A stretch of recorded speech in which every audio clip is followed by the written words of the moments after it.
shall renew their strength. The key word is renew. Renewal. Okay. They shall mount up with wings like eagles. Sila po ay pumailan lang na may pakpak na kagaya ng agila. Sila po ay tumatakbo at hindi nangihina. Sila ay naglalakad at hindi napapagod. So pagpalain tayong lahat ng ating Panginoon. Ang sabi mo sa ikatabi, peace be with you. Okay, kahit na tayo po ay magkakatunggali ng inuutok, peace be with you. Okay? Tayo po ay makakaupo na. Maraming mga magkakamag-anak po na hindi nag-isnaban po. Hindi lang magkakamag-anak, mga mananampalataya. Lagi po, ang politics ay competition. Amen? Ang ibig po sabihin, ang Diyos po magtatalaga yan. Kung ano man yung kahinatnan yan, kapatid mo pa rin yan. Pagkatapos nito, ay tapos na. Okay? Magtitis po tayo ng 6 na taon kung sino yung ibinoto nyo. Huwag kayong magsisisi. Okay? Ito ba kayo? Huwag nating pagsisihan. Okay? Ang kailangan po, kailangan malinaw ang ating tinatahak. Kailangan may prueba. Hindi sa sinabi lang, hindi sa Facebook lang. Kasi marami na tayong fake news ngayon. Okay? At mananatili tayong hindi bulag sa katotohanan. Okay? May mga bulag pa rito sa katotohanan. Okay? Hindi na tayo bulag sa spiritual. Pero may mga mananampalataya na bulag pa rin. Okay? Bulag pa rin sa mga pangako ng Diyos. Kailangan makuha po natin yung mga pangako ng Diyos. Kasi po, inrat na ni Lord yung ating enlightenment. So the key word is renew. Okay, pag sinabing renew, to make new again. To begin again. Kailangan baguhin, magpanibagong simula. Okay, in order to survive, you must renew. Kaya dito po, nais ng Lord na tayo po ay panibagong sigla. Sa pandemya, marami tayong natutunan. Tama? Marami tayong natutunan. Sa totoo lang, ano ang natutunan natin sa pandemya? Pinahintulutan ng Diyos na ang buong mundo ay magkaroon ng problema. Upang sa magkaganon, matanto niya na mayroon palang lumikha sa mundo ito. Ang sabi ko, meron akong narinig na sa preacher, hindi ko alam kung totoo ito, sabi niya, sinabi raw ng isang facts yung nangyari na 350 trillion ang ginagastos ng buong mundo dollars. 350 trillion dollars sa buong mundo ang mga kinakain at mga pang-ekonomiya ng buong mundo. Pero nung nagpandemya, ang ginastos ay 250 trillion dollars. So ang naiwan na lang ay 100 trillion dollars. Bakit po? Kasi nawala ng trabaho, uminto ang negosyo, nagkaroon ng mga lockdown. Okay? Kaya ganun katindi yung recovery. Ilang panahon uli yan? Ilang panahon? Hindi po 1 taon, hindi po 2 taon. Ilang bakatikada po yan. Amen? Kaya dito po, mapapansin po natin na mayroon na namang pumasok na bagong variants. Hindi ko alam kung anong B1 o B2 o B5, hindi natin alam. Basta may pumasok. Andyan pa ba kayo? Okay. Kaya yung iba, ay siyempre pag pumasok na dyan at ang dami nang natamaan ulit ng trangkaso o sipon, pila na naman sa booster shot. Ngayon wala. Linyit lang, sinasabi na eh. Bakit po? Eh wala na yung efficacy ng 6 months eh. Yung first dose natin, tapos na po yun. Nasa booster na po tayo. Kaya kung nagpa-booster ka po, after 6 months, magpa-booster ka na. Para meron kang antibodies. Okay, hindi kasi science po yan eh. Wala tayong alam dyan. Tayo spiritual. Okay? Tayo pa spiritual. Kung anong maganda, anong kawan, anong nakakarami, hindi naman tayo pupuksain ng mga scientists at mga doctors at mga dalubasa at mga hari at mga presidente. Ang nais nila, mapapaayos po tayong lahat. Amen? Ngayon, sa spiritual po, ang sabi ng Lord dito, Isaiah 4:31, kailan pag-renew tayo? Dahil katatapos lang ang pandemic. Ano ngayon? Tayo ba'y natuto?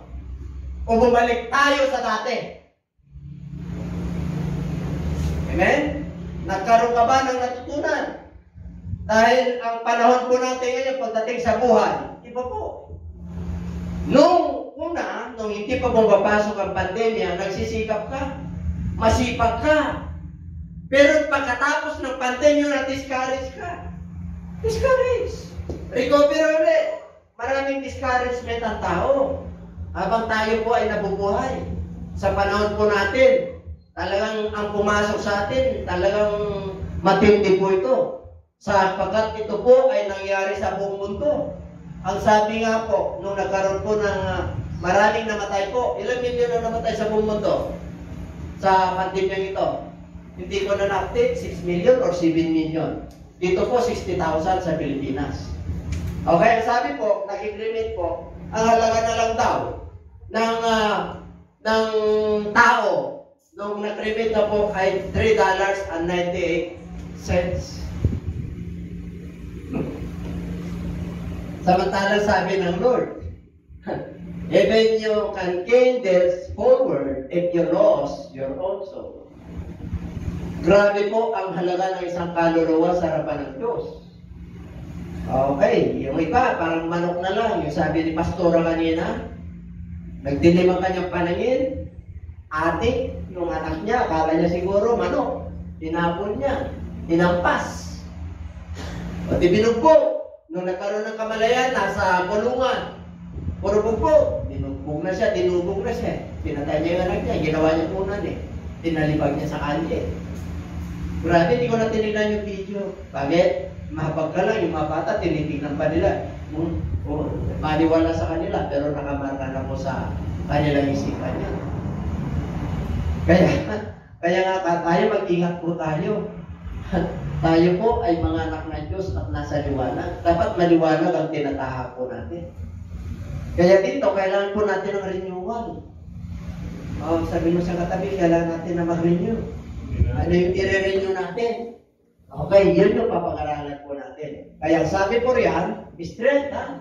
Okay, if you want to survive, you must renew. In order to survive, we must renew. Ngayon, 1 Corinthians 2:14. But the natural man does not receive the things of the Spirit of God. For they are foolishness to him, nor can he know them, because they are spiritually discerned. Okay? Ang sabi po riyan, ang tao po ay natural. Natural. Okay? At kailangan ang tao po ay may babaguhin. Natural man.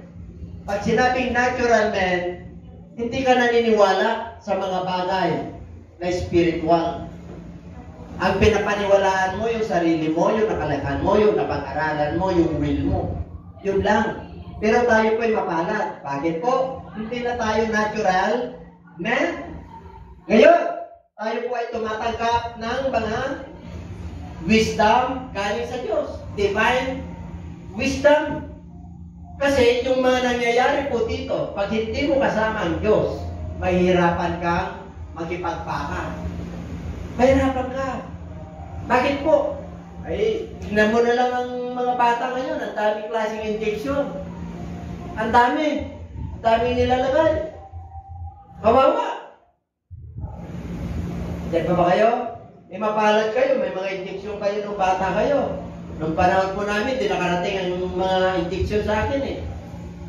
Kahit na sa injection, hindi ko naalala. Yung mga anti-polio, yung mga yung mga darating pandemic. Kasi barangay lang po kami. Hindi kami naabot ng mga ganun na siguro sa dami ng population. Kaya nung pag-edad ko na, kung wala ang Lord sa akin, dahil ang immune system ko ay bumababa, dahil walang pang-antibodies ako sa mga ganung bagay, ay di wala na ako sa mundo ito. Amen? Pero dahil sa kabagan ng Diyos, dahil siya ang nagmamayari ng buhay ng tao, hanggang ngayon, buhay pa ako. sa tulong ng Diyos.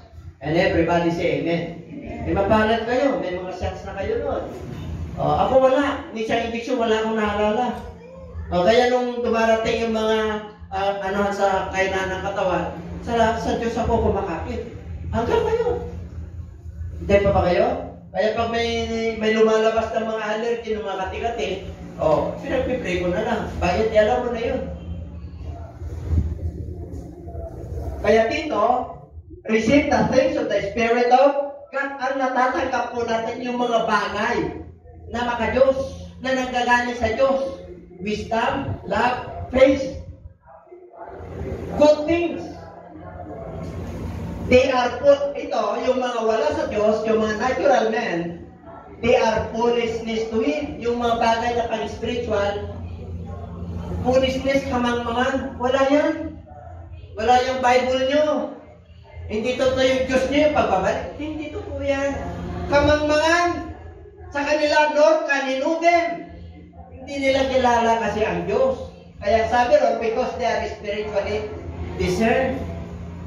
Ibig po sabihin, hindi nila naunawaan yung mga bagay na spiritual. Kaya sabihin mo sa katabi, mapalad ka. Kasi, naunawaan natin yung mga bagay na spiritual. Hindi ka natural man. You are not only natural, but you are also spiritual. Kasi po, may connection tayo sa Diyos. Kasi po, hindi lang tayo pinanganak ng babae. Ipinanganak na muli tayo. Nag-renew tayo. Naging kapamilya tayo ng Diyos. Kaya may connection tayo sa Diyos. That's why we are spiritually discerned. Naunawaan mo. Palakpakan natin ang ating Panginoon. Kaya dito, there are acronyms of renew. Okay? Acronyms, pag sinabing acronyms, initial, meaning, abbreviation. Okay? Lalagyan po natin. What is the meaning of renew? Yan, no? Number 1, R stands for repentance. Repent of your sins. You must repent. Kailangan magsisi ka. Okay. Ang sabi po riyan sa 2 Chronicles 7:14, if my people, which are called by my name, shall humble themselves and pray and seek my face and turn from their wicked ways, then I will hear from heaven, I will forgive their sins, and I will heal their land. Ano ibig sabihin? If my people. Ano yung people? Pag sinabing if my people, konektado ka sa Diyos. Naniniwala ka na may Diyos. Nananampalataya ka sa Kanyang salita. Kapamilya ka ng ating Panginoon. Hindi ka lang natural man. You are also spiritual. Kaya sabi niya, pag nag-repent ka, ang sabi niya, if my people. Pag sinabing my people, bayan ko yan, anak ko yan, naniniwala yan, sumusunod sa akin yan. Ano raw ang unang criteria sa humble themselves? Magpakababa ka muna. May dami. Paano ka malalapit sa Lord? Ang taas mo. Yung iba, lumalapit sa Diyos mas magaling pa siya sa Bible. Hindi obra. Amen? Shall humble themselves. Ano ba? Magpakababa at manalangin. Nananalangin pa tayo. Ikaw sabi mo, Diyos, para may koneksyon ka. Pray. Hahanapin. Hahanapin ako. Ano yung hahanapin mo sa Diyos? Hahanapin mo yung Kanyang kalooban. Saan mo hahanapin? Sa Kanyang salita. Sa pakikinig. Sa pag-worship. Sa pagbibigay. Mahahanap mo ang Diyos sa Kanyang kalooban. Hanapin natin kung ano kalooban niya nung pagkatapos ng pandemya. Kailangan, we must stand. Kailangan tumayo tayo. Huwag kang ma-discourage. Lakasan mo ang iyong loob. Tuloy-tuloy lang ang buhay. Kahit na maraming balita na nakaka-discourage, kailangan nakapokus ka sa spiritual na buhay mo. Kasi may koneksyon tayo sa Diyos. Hindi tayo kagaya ng mga unbeliever. Kaya sabi ng Lord, you are the light of this world. Ilaw kayo. Kaya kahit na may mga problema tayo, kailangan nagniningning, nagliliwanag. yung ating buhay. Amen? Hindi yung kung nagkaroon na ng pating, ay, wala na. Hindi na matalino ka. Dapat mas matalino ka ngayon kasi ang dami ka nang natutunan. Dapat lumalakas ang spiritual. Yan pa ba kayo? Kaya dito, salisikin mo siya. Ano pa? Bumawi ka na sa Lord. Di ba marami tayong mga pagkukulang? Di ba may mga nagagawa po tayo na hindi kalooban ng Diyos? May perfect pa rito? May perfecto ba rito? Wala. Lahat tayo, minsan, kahit na ayaw mo, pag pinahintulutan ng Diyos, kahit na ayaw mo at titignan ng Lord yung kasalanan, kung gagawin mo, hindi. O kaya, talikuran mo na. Righteousness kasi yun. Masakit. Pag alam ng Lord na kahit na ayaw mo, ginawa mo pa rin, alam ng Diyos yun, pinagsisisihan mo, pero huwag mong balik-balikan. Kasi, wicked ways yun. Huwag mong gawing bisyo. Huwag mong babalik-balikan yung ayaw ng Diyos. Ayaw na nga, pinagbigyan ka na nga Yung grace ng Lord hanggang ngayon nandiyan ka pa Kaya huwag mo nang balik-balikan yung mga masasamang bagay. Upang sa magkaganon, siya ay papakinggan ka niya. Ibig sabihin, ano man ang hiling mo sa kanya, dahil back out ka na sa mga wicked ways, hiro mo, saan siya magiginig? From the earth? Heaven? Kasi nandun yung throne niya. Ano gagawin niya?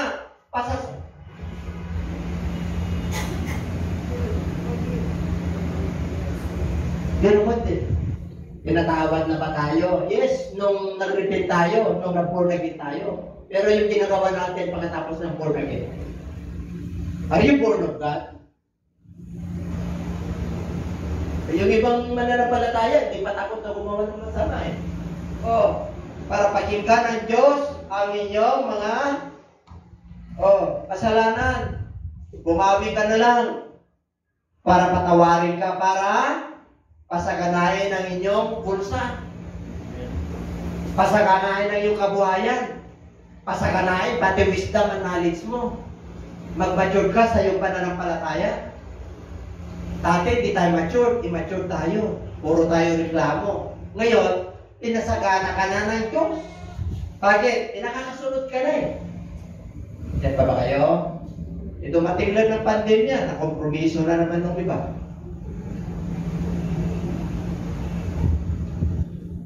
Sabi mo siya katabi, dapat tuloy-tuloy tayo. Ha? Tuloy-tuloy tayo. Yan, repentance, we must repent. Okay, kailangan magsisi po tayo.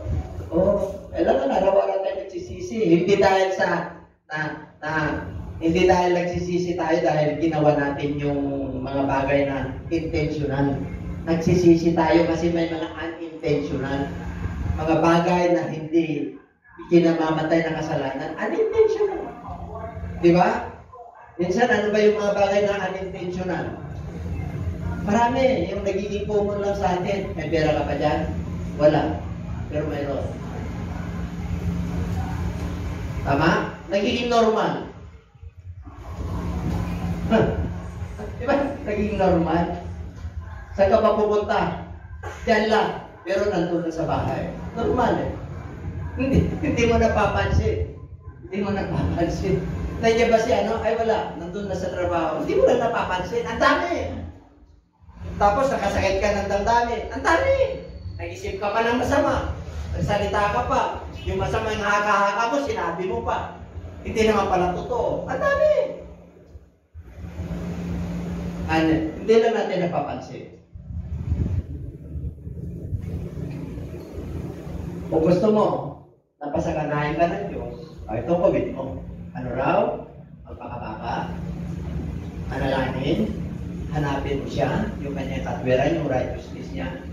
Okay? Hindi ka napatawad. Yung mga lahat ng mga hindi na magagandang bagay, suko mo kahit na hindi tayo perfect, hayaan mo lang habang sumusunod tayo, maging perfect ka, pahala ng Diyos niya. Ngayon, patawarin ka ng Diyos. Ang matindi doon, pag pinatawad ka niya, Pinakinggan kanya sa matagal na panahon. Hindi kanya pinapakinggan. Ngayon, papakinggan kanya na.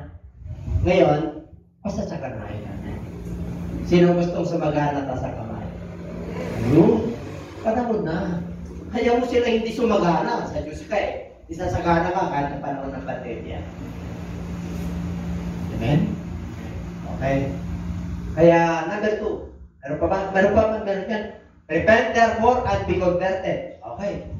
Magsisi kayo at kayo ay yung magandang loob ng Diyos. Patatawarin kayo that your sins may be blotted out para mapawi ang inyong kasalanan. So the times of refreshing become from the presence of the Lord. Para makatanggap kayo ng mga masaganang pagpapala ng Diyos. Amen? Okay lang, magsisi tayo. Kasi meron tayong mga nagagawa. Kaya hindi mo pwedeng sabihin na, ay hindi na ako kailang magsisi. Ano sabi na niya yung 1 John chapter 1 verse 9? 1 John 1:9. If we confess our sins, He is just faithful to forgive us. Di ba? Kailangan, Lord, patawad po. Di ba? Minsan din, na tayo hindi napatawad sa Lord eh. Kasi akala ko, righteous ka na talaga. Banal ka na. Hindi po ganun. May mga nagagawa po tayo. Minsan, unintentional. Kailangan, He stands for elimination. Okay? Therefore, kaya nga, ano yun? We also, since we are surrounded by so great cloud of witnesses, let us lay aside every weight and the sin which so easily ensnares us, and let us run with endurance the race that is set before us. Marami raw tayong clouds of witnesses. Okay, sabi ko riyon, marami raw nakapaligid sa atin ng mga saksi. Ngayon, yung mga nakakabigat sa atin ng mga kasalanan, ito po yung mga humahadlang, nagsisilo sa atin para hindi tayo makatakbo. Kailangan tumakbo tayo ng endurance. Dapat yung dala-dala po natin, unti-unti, pag-aanin mo yung buhay mo.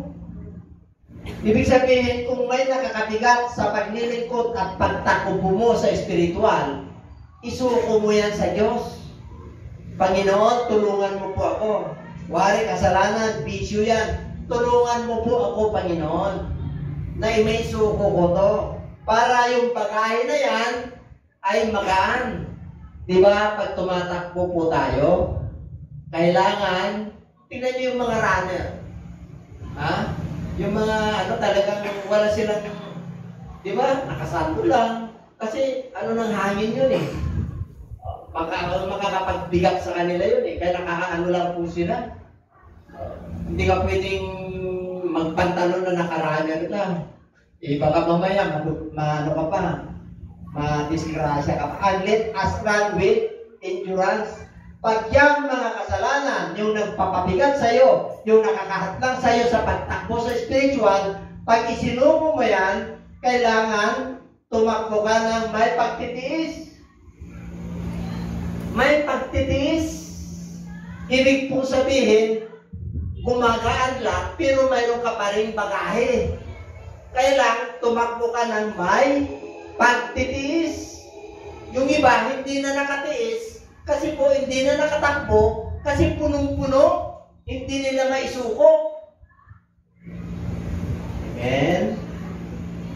Kaya dito, run with endurance, because there is a race that's set before us.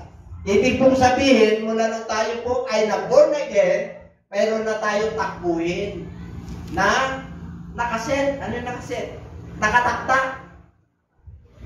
Takbuhin mo yan. Yung nakatakta na yan, okay, sa susunod na verse, meron kang hinaharap. Ano yan? Tignan mo ang Panginoong Hesus. Siya yung titignan mo, hindi yung problema mo. Hindi yung sarili mo. Hindi yung reward mo sa mundong ito. Ang titignan mo raw ay si Jesus Christ, spiritual. Siya po ay nagpasimula at siya po ay gumanap ng ating mga pananampalataya. Kaya nga nandito tayo dahil kay Kristo. Siya yung author. Siya yung beginner. Siya yung nagtakda na anak kanya. Hindi ka ba matutuwa ron? At siya rin ang magtatapos. Hanggang sa buhay tayo, yung pananampalataya yan, na regalo ng Diyos sa atin, tuloy-tuloy lang. Kahit na matindi ang pandemya. Kahit na matindi ang mga hinaharap po natin. Bakit? May joy. May joy. Kahit na may daladala ka, tinitiis mo yung daladala mo kasi kalooban ng Diyos yun. Hindi pwedeng wala kang daladala. Meron kang cross na dala. Tatandaan niyo po yan. Hindi kung mananampalataya ka na, wala ka ng cross. May cross ka, kailan magaan na. Mayroon ng liwanag, mayroon ng direksyon yung buhay mo. Dati wala pong direksyon ng buhay natin Alam niyo ba yun? Dati wala, bahala na. Tulog, kain, trabaho, kubita, kama. Ganun lang. Barkada, labas. Ganun lang, di ba? Walang direksyon. Yun lang. Ligo, ganun lang. Pero ngayon may direksyon na ba? Kasama na ba Diyos sa buhay natin? Amen. May direksyon na Meron ng portion ng Diyos sa buhay natin. May oras na siya. Meron kami UPM every Friday. Meron ng oras ang Diyos. Napansin mo na ang Diyos. Pag Sunday, doon kami sa gawain. Yung mga workout, nandun kami sa mga practice. Kapag kami mapasok, doon kami. May joy Bakit? Nakasit na yan tinanggap niya nga yung kahiyan sa cross I sat down at the right hand of God, at the throne of God. Nandun na siya sa trono. Nandun na siya sa kapangyarihan ng trono ng Diyos. Yung right hand po dyan, hindi ka ng kamay yan. May right hand ako si Pastora. Ang Diyos walang right hand. Ang right hand niya dyan yung kapangyarihan. Amen? Kaya kala nila tuloy tatlo yung nasa trono. Sino yun? Si Herodes, si Pilato, at saka si Hindi ka nag-yun. Isa lang ang hari, yung mga hari na mga hari. Kaya pagdating natin doon, isa lang nakaputon. Diyan pa ba kayo? Yung iba, maganap ng tatlo. Kaya sabi na Lord, di ko kayo kilala. Pero pagkakilala mo sa Diyos, tatlo. Di obra yun. Isa lang ang trono. Sabi ng Bible Isa lang nakapuro. Nagpakilala Sino yung nakapuro? Si Jesus Christ Dahil pa Omega. The beginning and the end. Wala rin iba. Andiyan pa ba kayo? Kaya pagdating natin doon, hallelujah, praise the Lord, Jesus Christ, nandiyan ka agad. Bakit? Idirekta ka na Kaya nung na-crucify siya, namatay siya, he gave up his cause. And the bill of the bill of the temple was torn down into two, from the top to the bottom. Ang tindi ng Diyos. Mga kapatid, kung matindi yung Diyos natin, di matindi rin yung anak niya. Sabi mo sa matabi, matindi ka. Huwag ka lang magkasala. Sumunod ka lang. Matindi ka talaga. Pero pag hindi ka nakakasunod, ang tindi mo, hindi ka matindi. Hindi lang. Hindi mapakali. Bisi-bisi pero hindi naman busy. Nakakita na kayo ng tao na bisi-bisi pero hindi naman busy. Naghanap ng pagbibisihan. Pag na-stress ka lang, Lord, hallelujah. Ang Diyos na pagkaputi dyan. Diyos talaga siya. Nakapagmahal. Kahit na dami tayo pagkukulang. Pag tinawag ko siya, magkanda. Tama niyo ba? Pag hindi niyo tama ang hirap kaputi. Tingnan niyo na yung relasyon niyo sa Diyos. Para mamaya ang umakat ng kasalanan. Sinabi na mo yan. Sa buko pa Isaiah 59, your sins and your iniquities have separated between you and your God. That's why He cannot hear you. Tingnan mo, pag anak ka ng Diyos, ayaw niya yung may iniquities and sins. Gusto niya talaga nakakikita ng Diyos sa iyo. Kaya lang, lumalayo ang Diyos kasi hindi tayo karapat-dapat. Kasi banal ang Diyos. Andiyan pa ba kayo? For my iniquity. Tingnan niyo si Haring David.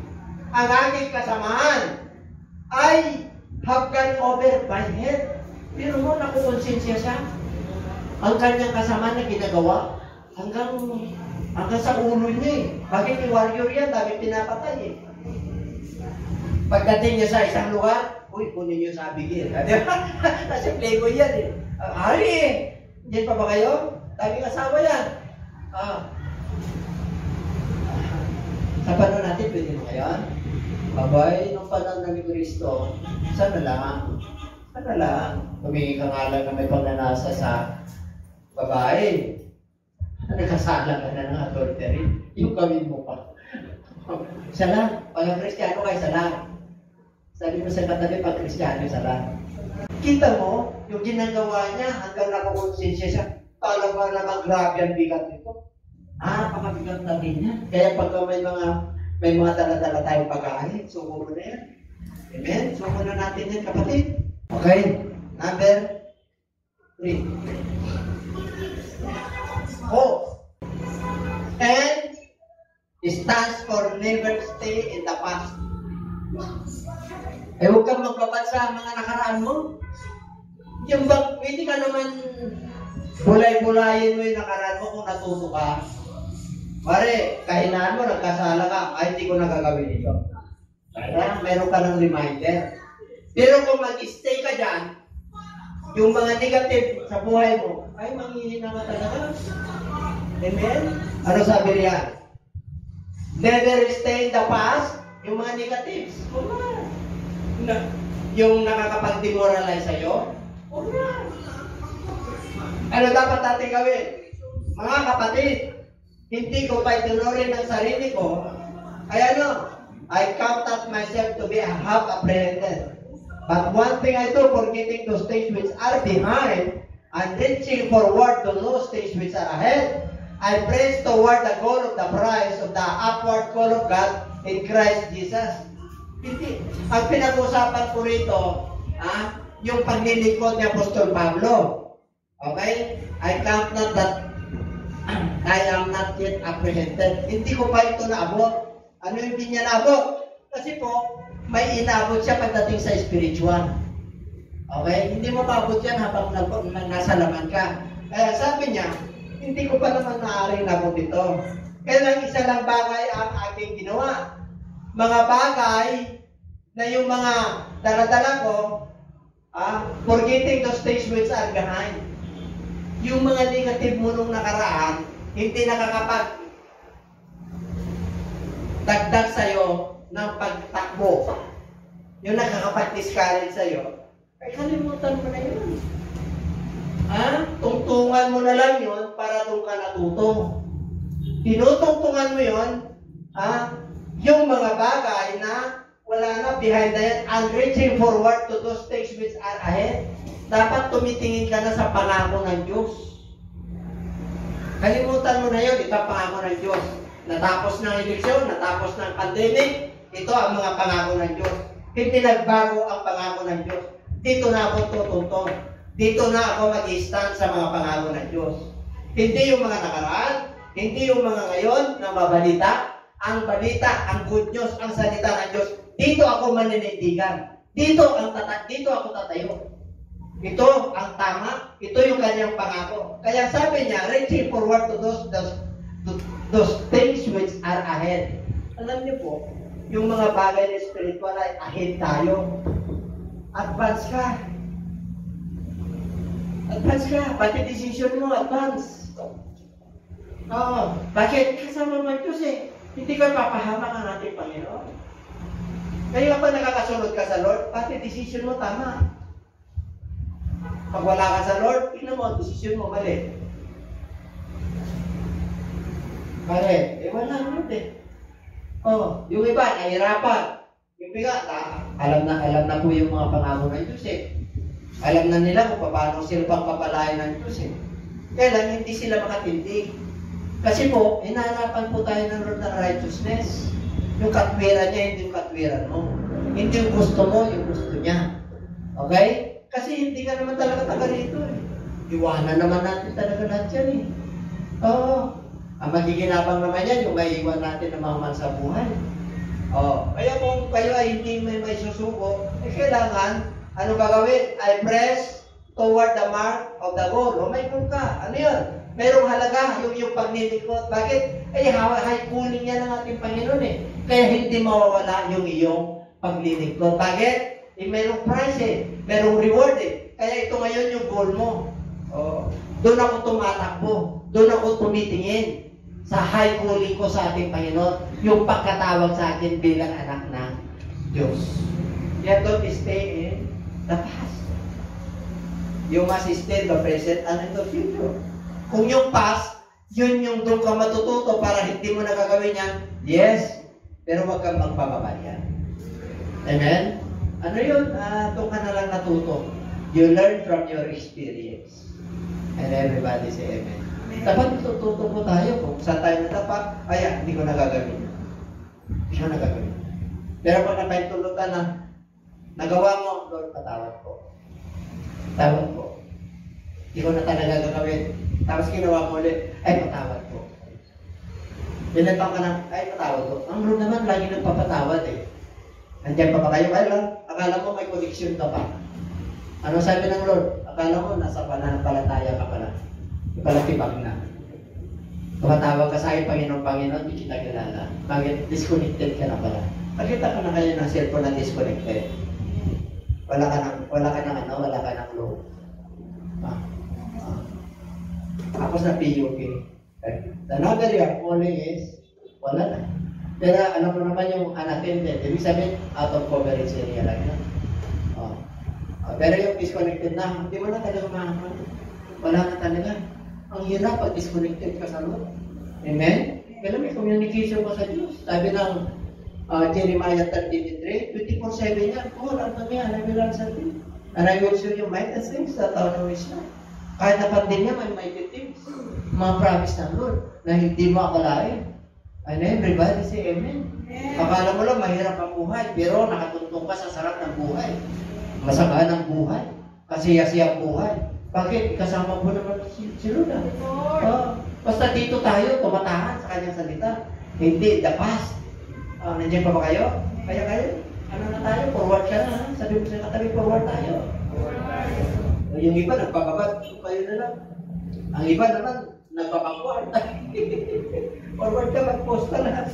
Sige, di siya. Sa 22, nandiyan kami sa church. Di ba? Kailan yung Kailan yung ladies? Yung una. Pwede na siya. May 1 ngayon, di ba? Alam niyo ba yung awit na First of May? May awit yun eh. First of May, May 1. Meron yun eh. Kaya nga hinahanap ko yung lyrics niyan eh. Awitin ko sana. Bakit din yun na naabutan yun? Mga nagtinitis na nga Diyos. Diyan pa ba kayo? Ang First of May. Meron yan, meron ko. Kita niyo First of May? Di ba? Labor Day ngayon? Siyempre si Kalyo din. Nasa Demorio. Kilala niyo si Kalyo din? Hindi na lang. Presidensya po yun. Presidensya po si Kalyo din. Di si Kaingo. Ano siya? Di siya. Ingo ang pangalan ko sa Bulino. Sino si Ingo? Hindi na yun. Diyan na si Ingo. Ingo pa tawag sa akin ni Mayor Ton. Ngayon hindi na. Siyempre po. Si Ingo kumakain ng bala. Pero mo niya yun eh. Ingo ng Cavite kumakain ng bala. Napanood ito yun? Panurin nyo. Kala niya nagbibiro ako. Kumakain ako ng bala noon. Kumakain ako ng kasalanan. Diyan pa ba kayo? Paneluro ko ng kasalanan, pati yung utak ko. Inintante niya kasalanan. Pero ngayon, salamat sa Diyos. Amen. Binubukan na natin yung kasalanan. Binubukan na natin. Pero may nag-spark eh. Hindi ko narinig, pero nag-spark eh. Kasalanan mo, nag-spark ka eh. Ang tindi, ano? Kaya nakikita-kita tayo ng pag hindi tayo nakakasunod. Kita-kita tayo nito. Kita-kita tayo na yun. Pero pag nakakasunod ka, lalo kita-kita ka nito, dahil sa liwanag ka eh. Liwanag na mukha nyo. Diba? Anong ginagamit nyo? Wala tayong ginagamit, pero kasama mo, Lord. Kahit na wala ka nang gamitin. May place mo, kasi inward po yun. Aside natin yan, yung ng Lord, pag nakasunod ka. Kahit hindi ka na, pag nagsalita ka, mukhang suplado yung pala, pero mabait pala. Diba? Pag nakita yung kalooban. Kaya nakita niyo ba? Pag nakakausap kayo, yung kalooban niyo ba ano? May pwede mo kayo. Yun ang gusto ko magiging. Ayun. Ay, huwag yun kasi parang maya. Parang meron siyang gano'n. So, di ba? May gano'n. Di ba? Alam mo, pag nasa lupet na eh. Ano pa? Meron pa ba? Emulate Christ consecration. Malapit na tayo matapos. At saka tapos na. W na lang. E stands for emulate. What is the meaning of emulate? Parang kayanin. Christ likeness. Yung kayanin. Yung halimbawa. Tularan. Yun yung emulate. For I have given you an example that you should do as I have done to you. Si Jesus Christ po yan, kinakausap niya yung kanyang mga alagad. Kung anong ginawa ko, gagawin nyo rin. Yung mga nakita nyo sa akin, umayo ako, nagturo ako, nangaral ako, umiikot-ikot ako, nagpagaling sa mga may karamdaman, nagpalaya sa demonyo, gawin nyo rin. Kaya parang na mga mananampalataya, magpalayas na kayo ng demonyo. Hindi lang si bishop, hindi lang si pastora, hindi lang yung mga elder, hindi lang yung mga worker. Kayo mismo. Kasi pangako ng Diyos yun eh. Magpalayas ng demonyo. Ito yung mga palatandaan ng mga anak ng Diyos. Ano yun? Sila ay magpapalayas ng demonyo. Nagpalayas na ba kayo ng demonyo? Yun ang palatandaan para maging anak ka ng Diyos eh. Ano pa? Sila ay magsasalita ng iba't ibang wika. O nagsalita na ba kayo ng iba't ibang wika? Bakit nung kumikumita na lang? Ano pa? Sila ay nagpantong sa may karamdaman, sila ay gagaling. Nagpantong na ba kayo? Sila ay makainom ng lason, hindi sila nakainom na ba kayo ng lason? Yung mga food poisoning. Pero may pan kayo. Yung mga nakagat ng ahas. Nakagat na ba kayo ng literal na ahas? Hindi pa. Pero kinakagat kayo patalikuran ng mga ahas. Pero buhay pa kayo. Hindi pa ba kayo? Daming ahas. Pag pala sa Lord, alam nyo na yun. Alam na yun. Having said that, okay tayo. Wala na sinabi ko. Kailangan maging example din tayo sa panahon natin ngayon. Kahit na tayo po ay hindi tayo gano'n nag-aral, i-share mo. Umayo ka. Sabi mo sa kapitbahay. Wala tayong ginagawa eh. Paano tayo dadami? Kaya samantalang nandun ako, sinare ko na yung nyo, kaya huwag na kayo magtaka. Tangkap niyo ba yung share ko sa inyo? Nandun na sa ninyo, cellphone nyo. Hindi ako nagsasawa. Ito yun yung unbeliever, binibigyan ko rin 300 niya na sinisiraan ko. Pero mo, hindi ako nahiya. Bakit ako nahiya? Good of God yun. Lalo ngayon, symbol of the Holy Spirit. Nandun eh. Ngayon, yung preaching ko, habang nandyan ako sa loob, dami nito Di-inano ko lahat. Yung iba, nanonood na lang, pero di sila nagko-comments. Ano yung comments mo? Holy Spirit yun. Ano yung comments mo? Wala kayong comments sa Diyos yun eh. Yung mga sana, amen. Dapat ganun lang para dumami na yung likes natin. Yan pa ba kayo? Yung subscriber natin, minsan 2,130, ngayon 2,120 na lang. Bumababa eh. Bumababa. Ganda nga eh. Kung nasa Lord, makikita mo talaga na nasa Lord ka. Bakit pupunti lang talaga maligtas? Hindi, totoo yun. Sinabi ng Lord yun eh. Kaya pagkatotohanan ng isip mo, hindi nila ganun papansinin. Pero pag pulaan sa kanila, tapusin nila talaga yun. Diba? Andiyan pa ba kayo? Ano talaga sa mundo nito? Yung may spiritual na bagay, wala yan. Pero mapahalan ka pagka yung spiritual na bagay, tinatapos mo. Bakit hindi naman tinatapos? Pagdating pa lang, nagpala yan. Shit, ano tayo ba dyan? Alam ko, di ba? Holy Spirit, sa oras na kami. Pero po, sa oras ka to, ang gawin nyo, habang may ginagawa kayo para na makasumpin nyo, ilakas yung volume. Ilakas nyo. Bakit? Sa pamagitan ng pakikinig, yung pananampalataya na lakas. Baka mamaya may nakikinig na kapitbahay nyo. Nagligtas pa. Hindi nyo pa lang yun. Ay, grabe. Tinutulungan na nga tayo ng Lord eh. Parinig mo na lang eh. Sino yung matanda yun? Yung nasasalita, di ba? Matanda talagang boses ko ron. Wala tayong magawa dyan. Wala elementary ko. Yun ang boses ko. Anong gagawin natin? Hindi mo kayang yan, lindagin yan. Karabuko, yung throat. Hindi mo pwedeng lagyan yan. Kaya kahit nga na nagpa-opera ka na, pagka, iba yung kasarian mo, makikilala dito eh. Pag nagsalita, di ba? Pero lang, hindi na ako rin, hindi organic eh. Hindi ko matatok mo yan. Kasi, vocal, chord yan. Kanta ng lalaki yan. Kaya hindi mo pwedeng tanggalin yan, tapos ilalagay doon sa baba. Magyayari ka dyan, kala mo ba yan? May pulsa palibago, dobra yun. Andyan pa ba kayo? Meron akong nakikita eh. Kanta niya. Kala ko nga babae nung nagsalita. Ano ako dito? Tinignan ko yung vocal cord laki. Diba? Diyan pa ba kayo? Di ba?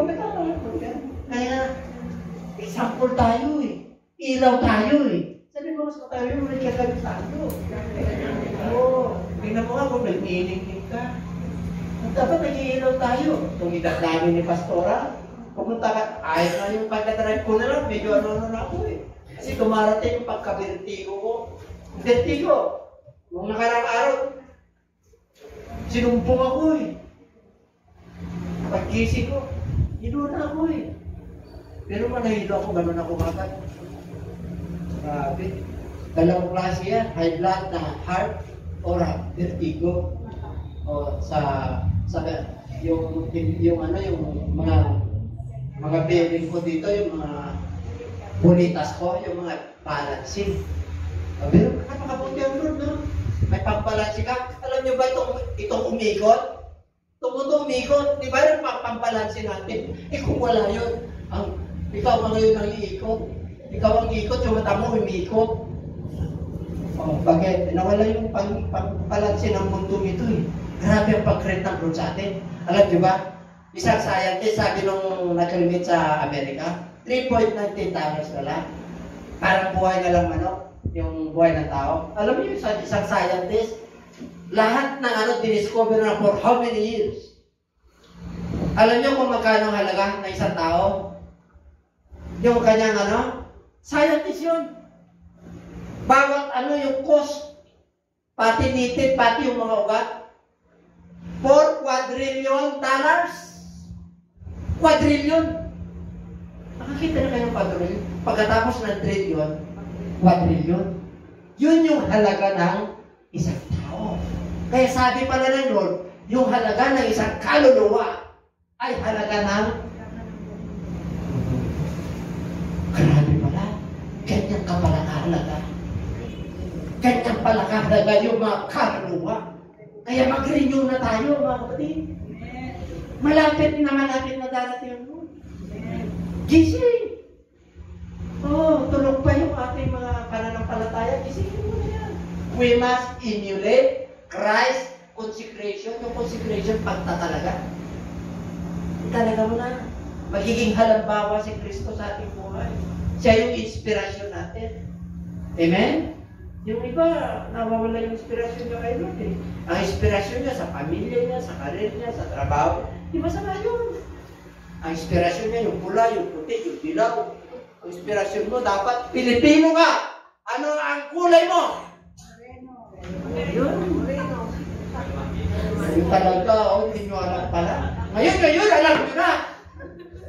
Maraming magagalit sa akin. Okay lang.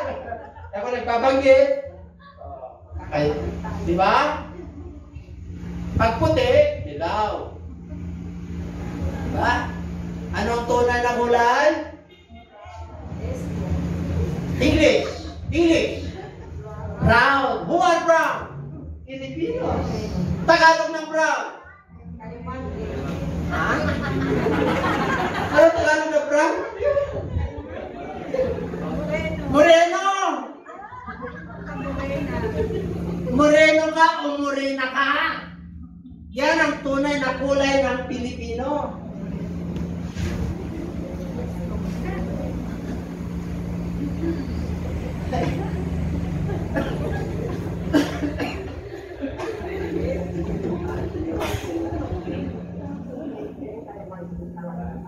W. W stands for wait upon the Lord. Yung iba, nalulungkot na yung kanilang pananampalataya kasi hindi na nila mahintayin yung mga blessing na Lord. Ano sabi ng ating presidente? Dapat yung economy natin nagpo-forward na. Kailan dumating yung pandemya. Hindi na kayo pupunta. Alam nyo, pagka nag-impact ka ng kayamanan ng panlangit, di ba? Habang nag-impact ka rito, yung kayamanan ng panlangit, nag-impact din. Yung ibang mananampalataya, dito lang nag-impact. Walang panlangit. Yun yung mahalaga eh. Hindi ninanakaw yun eh. Hindi na bubulok. Kaya sabi niya, but those who wait to the Lord shall renew their strength. They shall mount up with wings like eagles. They shall run and not be weary. And they shall walk and not faint. Kahit hindi ka talaga magsasawa na gumawa ng mabuti. Kasi kasama mo yun. Nadi-discourage ka man, pansamantala lang. Laban ulit, bangon ulit. Kasi ganyan ang buhay. Ang buhay ay may labanan. There is a fight. We must fight a good fight of faith. Pag ang pananampalataya mo ay nasa Lord, yung pagkikipaka mo at pagkikipaglaban mo ay mabuti. Dahil sa Diyos ay mabuti. Dahil ang Diyos ay mabuti. Kaya ikaw ay mabeauty. Ang resulta niyan, maganda ang kahinatnan ng future ng pamilya mo. Pangako na Diyos yan. I will bless your children if you will obey my statutes and my commandments, judgment and my laws. I will bless your children. Wala, hindi mo pinapansin yung pinapagawa siya ng Diyos. The Great Commission become Great Omission. Kaya hindi nakakakilos ang Diyos. Dapat nakakakilos ang Diyos sa buhay natin. Oh. Sila, alam niyo ba ang agila? O, emblem ng Amerika yan, agila. O yung agila dito sa Pilipinas, ilan na lang. Dapat sa harapan ng Lord para tayong agila. O, yung pakpak natin, yung wings natin, yung pananampalataya natin, dapat lumilipad. Hindi yung wings natin, nandun na nakatiklop, pasang sisig. Ay bagyo, ay may bumbulan ako. Umulan, hindi ako papunta sa church. Traffic ngayon. Hindi na traffic. Yung iba hindi nakadating eh. Bakit May 1 daw? May 1, bakit magbe-beach? Sabi pa nila, traffic. Wala traffic ngayon. Kagabi, meron. Matapos kagad yung kalutan. Ano yung kalutan? Inihaw, di ba? Ngayon, pista dagat. Traffic, papunta sa church. Kaya yung iba pumunta ng Linkayin. Diba? Natulay church eh, sa Linkayin. Ano na to? Kaya kayo, pasado kayo, ha? Kasi pasado tayo. Amen. Kasi sarap ngayon ng mag-pitch, di ba? May 1. Mamimili kayo. Di ba, inibad kayo? Inibad ba kayo? Meron kayong okasyon? Meron, wala. So, nakaredy kayo. Sabihin, talagang masarap kayo. Wait on the Lord. Habang naghintay ka ng mga pangako ng Diyos, magpakalasan mong loob mo, and He shall strengthen your heart. Wait, I see, on to the Lord. Kalakasin ang loob niyo yung heart niyo. Malakas ang loob niya. Habang naghintay ka, habang nagtitiwala ka sa pangako ng Diyos, Lord, wala itong pandemic na to. Makakaraos kami. Makakaraos din kami sa eleksyon na to. Sasaka na rin ang bansang Pilipinas. Dapat ganun tayo. Amen? Ay,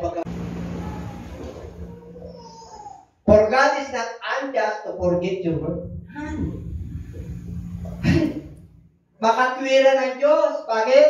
Ay, hindi niya makakalimutan ang iyong ginagawa para sa Kanya. Nagle-labor ka with love sa gawain ng Diyos. Ako, hindi mawawala yan. Paglilingkod mo sa Kanyang pangalan, nag-glorify mo siya sa iyong buhay, that you have ministered to the saints and to minister. Nag-ministry ka, kahit na may Bible study ka sa bahay, ministry niyo yun. Pagmamalaki niyo yun. Oo, meron na kayong ministry. Oo, kaya mag-open ka ng mga Bible study. Magbago ka na. Bagong sigla na tayo. Lord, communion, babawi na ako. Pagdating ng June, communion ulit. Pagpanibagong sigla na ako. Mukhang ko ka na yung kalooban mo, Panginoon. Ito talagang kalooban mo sa akin. Ano ang kalooban mo sa akin, Panginoon? Kumayo ka. Ganun. Ay, iyak bang yun na yung paghayo. Tanyo, yung desire niyo sa Lord, darating. Darating yan. Maniwala po kayo, yan ang sekreto.